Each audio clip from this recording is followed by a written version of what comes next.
তুলসী মহারানীকে প্রণাম মন্ত্র বলে দিচ্ছি। যদি তুলসী মহারানীকে কেউ যদি প্রণাম মন্ত্র নাও জানেন, তাহলে মুখে বলবেন হরে কৃষ্ণ কৃষ্ণ কৃষ্ণ হরে হরে, হরে রাম রাম রাম হরে হরে। আর প্রণাম মন্ত্র হচ্ছে বৃন্দায় তুলসী দেবয় পিয়ায় কেশব সচ বিষ্ণু ভক্তি পদে দেবী সত্যবতই নমো নমঃ। এবং কি তুলসীর জলদানের মন্ত্র আমি বলে দিচ্ছি। এই কারণে বলছি, এই যে আমি যে কথাগুলো বলছি মোবাইলে রেকর্ড হচ্ছে, রেকর্ড আমার ইউটিউব চ্যানেল আছে। আপনার যখন এই মন্ত্রগুলো দরকার হবে আপনি ইউটিউব মোবাইল থেকে খুললেই ইউটিউবেও পেয়ে যাবেন।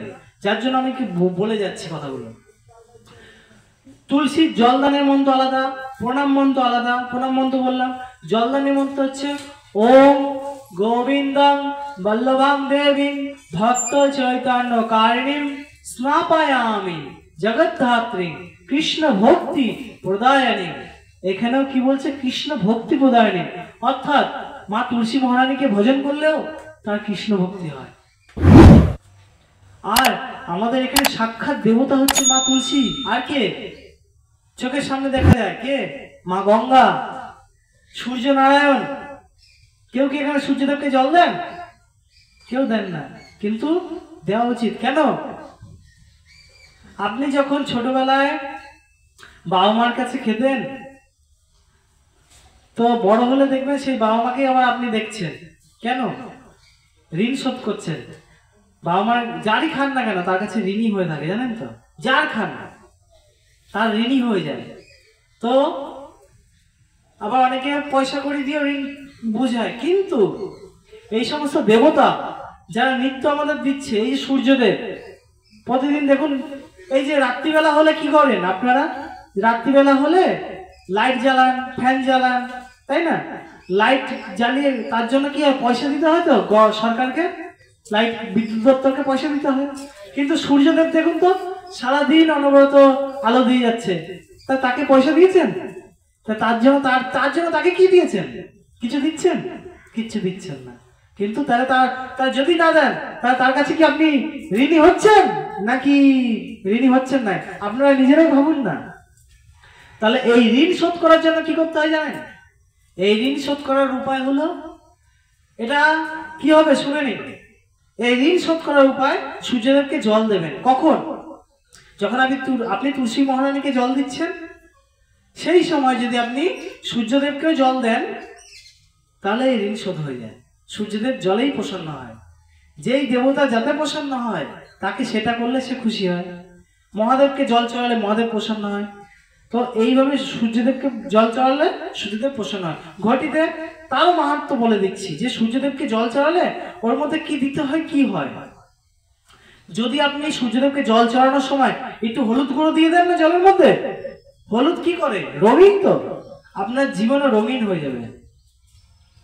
আপনার জীবনে যদি কষ্ট থাকে সেই কষ্ট রঙিন হয়ে যাবে। ধরুন আপনার কথা কেউ শুনতে চাইছে না, বাড়িতে আপনার কথা কেউ মানে না, আপনাকে তুচ্ছ-তাচ্ছিল্য করে, তাহলে কি হবে? তার মানে আপনার মান যশ কিছু নেই, তাই আপনাকে তুচ্ছ-তাচ্ছিল্য করে, আপনার কথা মানে না।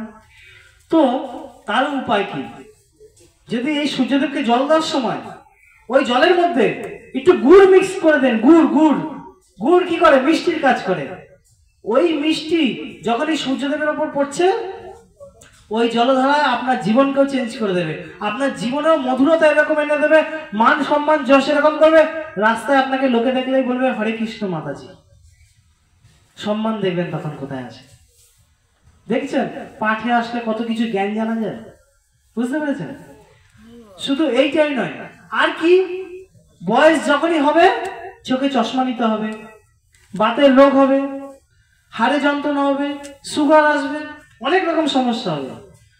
সূর্য আর চন্দ্র এরা দুইজন কি করে জানেন? চন্দ্র হচ্ছে মনের দেবতা, মন ঠিক রাখে।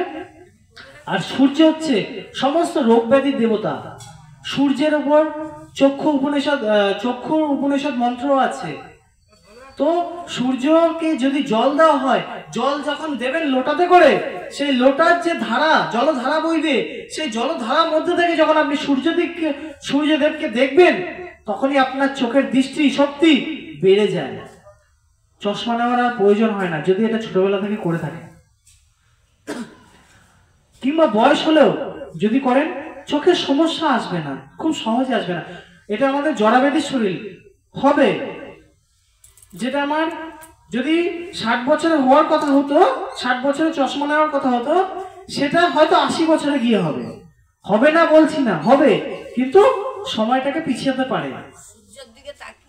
হ্যাঁ হ্যাঁ, ওর জলের ছিটা পায়ে লাগলেও কোনো অসুবিধা নেই, ওতে কোনো পাপ হয় না। কারণ পৃথিবী মা সমস্ত কিছু পবিত্র করে, পৃথিবী মা সমস্ত কিছু ভার বহন করে। এই পৃথিবী মা যখন আপনি, আবার বলছি, যখন লোটাতে করে এরকম করে জল দেবেন সূর্যদেবের দিকে, ওই যে জলধারাটা যাচ্ছে ওই জলধারা দিয়ে সূর্যদেবের দিকে তাকাবেন। তাকালে কি হবে, সূর্যের যে শক্তি থাকে সেই শক্তি আপনার শরীরে প্রবেশ করবে। প্রবেশ করলে আপনার শরীরের বিভিন্ন রোগ, বাতের রোগ, সুগারের রোগ, সমস্ত রোগগুলো ঠিক হবে। আর কি হবে, হাঁটু যন্ত্রণা, হাঁটতে পারছেন না, এই সমস্তগুলোকে সূর্য যেই দেবতার কাজ করে, ঠিক আছে, তো এই দেবতার কাজই এটা, এই সমস্ত রোগ ঠিক করে। আর চোখের জ্যোতিকে বাড়ায় সূর্যদেব, বুঝতে পেরেছেন? আর চন্দ্র মনকে ঠিক রাখে। যার মন খুব চঞ্চল, দেখবেন বাচ্চারা খুব চঞ্চল হয়, এমনকি মন যাদের চঞ্চল হয় তাদের জন্য দেখবেন হাতে এই আঙ্গুলে মুক্ত, সাদা রঙের মুক্ত পড়ে। কেন পড়ে? বলবে তোর মাথা ঠান্ডা রাখবি, ঠান্ডা হবে, এই জন্য দিয়েছি। জ্যোতিষরাও দেয়, ওইটা কাজ হচ্ছে চন্দ্র, মুক্ত পড়ে চন্দ্রের জন্য। যার পয়সা নেই সে কি করবে মা? পয়সা না থাকলে তারও উপায় এই জন্য আমি ভাগবতে বলে দিচ্ছি, শুনে নিন। তাহলে সূর্যের যদি আপনি জল দেন প্রতিদিন, সূর্য কিন্তু কৃষ্ণ ভক্তি প্রদান করে। সূর্য নারায়ণ, সে নারায়ণই আর এক অংশ, অবতার। তো সে কিন্তু কৃষ্ণ ভক্তি দান করে, সঙ্গে চোখের রোগ দূর করে, শরীরের এই সমস্ত রোগও দূর করে, আর মান যশ এগুলোও বাড়ায়, ঠিক আছে, আর জীবনটাকে মধুর করে, রঙিন করে। আর মহাদেবের জন্য কালো তিল অর্পণ, মহাদেবকে কালো তিল দেয়, আর ভগবান বিষ্ণুকে সাদা তিল অর্পণ হয়। তিনি সূর্যদেবের জন্য ওই জলের মধ্যে সাদা তিলও দিতে পারে। আর সূর্যদেবের প্রিয় পুষ্প হচ্ছে লাল ফুল, অর্থাৎ লাল জবা। লাল জবা হচ্ছে সূর্যদেবের প্রিয় ফুল, ঠিক আছে। তো এবার আমি চন্দ্রের কথা আসছি, তারপরে আমি এগুলো সমস্ত কিছু শাস্ত্রেই রয়েছে। চন্দ্র যার মন খুব চঞ্চল, কোনো এক জায়গায় স্থির থাকতে পারে না, টিকতে পারে না, দেখবেন ভক্ত বৈষ্ণবরা কিন্তু খুব শান্ত প্রকৃতির হয়, তাদের চন্দ্র সূর্য সবকিছু ঠিক থাকে। কেন? কারণ এক হরির নাম।